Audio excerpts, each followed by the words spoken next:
Jill lives in Portland, sharing her home with her younger sister Molly. On the surface, her life seems somewhat normal, but everything about Jill is shaped by something terrifying that happened to her a year earlier. One night, Jill was abducted from her own bedroom by a man she never clearly saw. She was taken deep into Forest Park, a vast stretch of wilderness covering over 5,000 acres, and thrown into a hidden vertical pit buried somewhere in the woods. At the bottom of that hole, Jill discovered she wasn't alone. Scattered around her were the bones of other girls who had been taken before her and never made it out. She was left there in the cold and darkness for hours, knowing that whoever put her there would eventually come back. When the man finally returned, it was to kill her. But Jill used one of the past victim's bones to stab him and escaped using his rope ladder. Then she fled through the forest, eventually collapsing and being found by a hiker. Despite the severity of her story, the police investigation turned up nothing.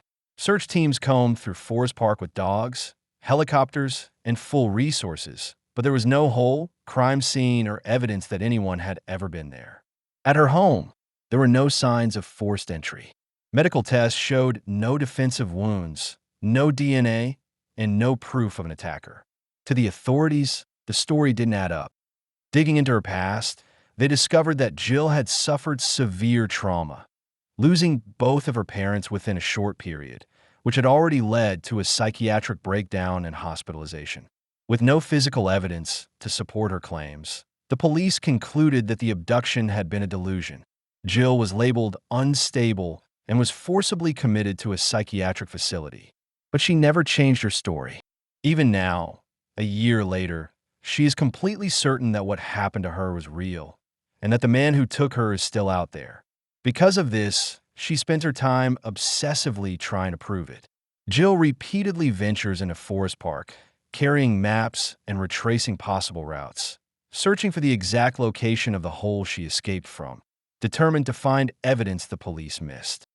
At the same time, she attends self-defense training, learning how to fight and how to survive, preparing herself for the possibility that one day she might come face to face with her abductor again. Outside of this, Jill works the graveyard shift as a waitress at a local diner. Before leaving for work, she finds her sister Molly at home studying for an exam scheduled for the next day. Molly asks Jill if she went to the park earlier that day and gets upset when she realizes that she did. Jill apologizes and says she is trying, but Molly points out that Jill would be angry if she came home drunk, so she has a right to be upset as well. Before leaving, Jill asks Molly to move her car because it's blocking the driveway. Instead, Molly tells her to take her car to work. Later that night, Jill calls her sister from the diner. Molly says she's going to bed and asks Jill to wake her when she gets home around 6:30 in the morning so she can continue studying for her exam. During her shift, Jill serves customers alongside a coworker. At one point, a regular leaves a generous tip. Her coworker mentions that the man is moving away and that it is his last night at the diner. Returning home after work, Jill discovers Molly is missing. This is very unusual because her car is still there, her books are laid out for her exam, and she appears to have left during the night in her pajamas. Jill tries to call her, but there is no answer. She then calls her boyfriend, but he doesn't pick up. Jill becomes convinced that the man who took her has returned and taken Molly, so she goes to the police station to ask for help. She tells the detectives that the man who abducted her is back and that he has taken her sister. They listen, but they don't believe her. She explains that she took Molly's car to work and left her own in the driveway, so whoever came to the house may have thought she was home alone and came for her. The detective suggests that Molly could be with her boyfriend or somewhere else, pointing out that adults have the right to disappear. Jill insists Molly would never leave like that, especially knowing what happened to her and how anxious it would make her. The detectives tell her to come back on Monday if Molly is still missing, but Jill knows that by then it will be too late. They continue to treat her story as something that is all in her head.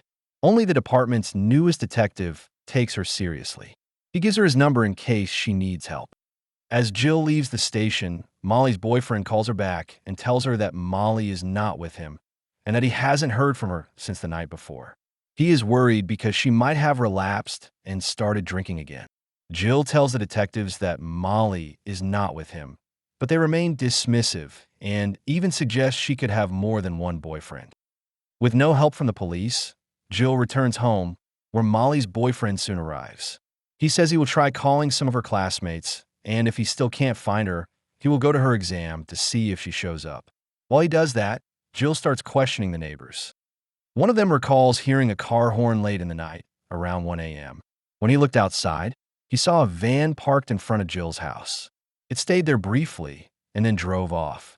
The van was blue and gray and had all hours written on the side, like a locksmith or service vehicle. Using that information, Jill tracks down the company and drives to their address. Inside, she questions the owner about whether one of his vans was in her neighborhood the previous night. He tells her that his son works the late shift from 6 p.m. to midnight, and any calls after that would have gone through him, but he didn't receive any. He is certain none of his vans were out there. He calls his son over, and he also denies being near her house. Getting nowhere with him, Jill pretends to leave, then sneaks back and breaks into the van. Inside, she finds a receipt from a hardware store listing items like duct tape, plastic sheeting, rope, kerosene, and a lantern. The son catches her inside the van, but Jill pulls a gun on him and demands the truth. Under pressure, he admits that he gave the van to a man named Digger for cash the night before. The man said he needed it to move some tools. He describes him as tall and wearing a hat. Then the owner comes outside and Jill leaves. Not long after, the locksmith's son reports her to the police, and the detectives call Jill, telling her she is not allowed to carry a gun because of her prior involuntary commitment. They tell her to come to the police station with the gun and surrender, but she hangs up on them. The new detective tries to convince Jill to meet with him so he can help her, but she believes it to be a setup so the other detectives can arrest her and refuses. The other detective decides that they should track and capture Jill, so they send some officers after her. Meanwhile, Jill goes to the hardware store where the receipt is from, but her sister's boyfriend calls her to tell her that Molly and some guy both didn't show up for the exam. And this guy is always hitting on Molly and trying to get her to smoke weed with him. Jill tells him she will check with him later. She then goes into the hardware store and learns from the owner that the guy that made the purchase said his name was Digger. He paid in cash, drove a burgundy Chrysler Imperial, and said he had been evicted from a place called the Royal Hotel and was tying up some loose ends before heading north. Jill tries to leave the hardware store, but as she is opening the door, she sees police cars in front and realizes it's for her.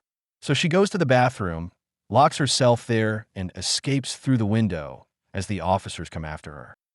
Trying to avoid the cops, Jill joins two girls walking down the street and pretends to be part of their group.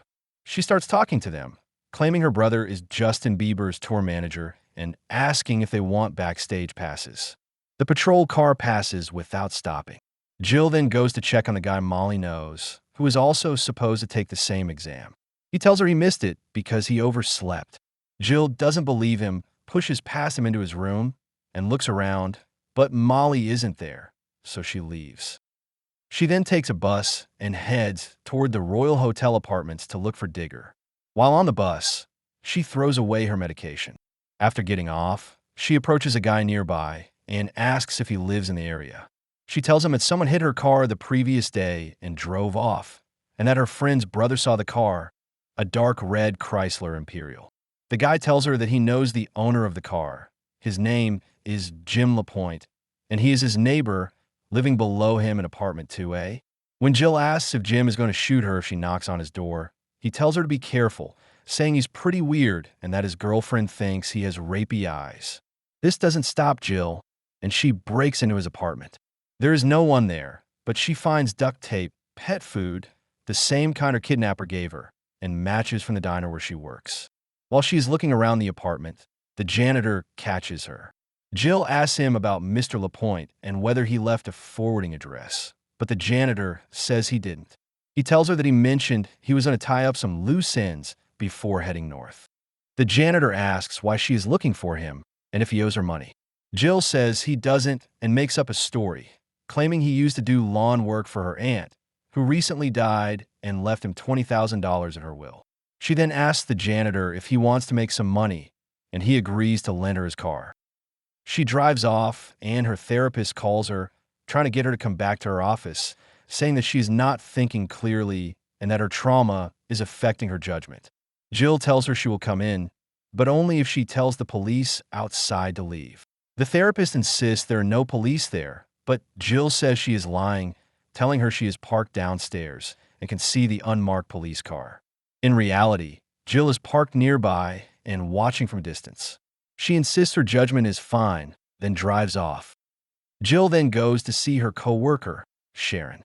She tells her she believes the man who abducted her has returned and taken her sister, and that she thinks this same man was the customer who left the generous tip the night before. Sharon tells her he is a regular, and that they usually talk, but Jill points out that the night before was the first time he sat in her section, and that he barely spoke, which makes her think he didn't want her to recognize his voice. Sharon then remembers that he gave her his phone number after saying he was moving north. She finds it and gives it to Jill. As Jill leaves, the police track her down and chase her into an alley. She manages to escape and makes her way back to Sharon's place on foot, where Sharon reluctantly agrees to lend her car. Jill drives away and calls LaPointe, telling him he knows who is calling and that she knows who he is.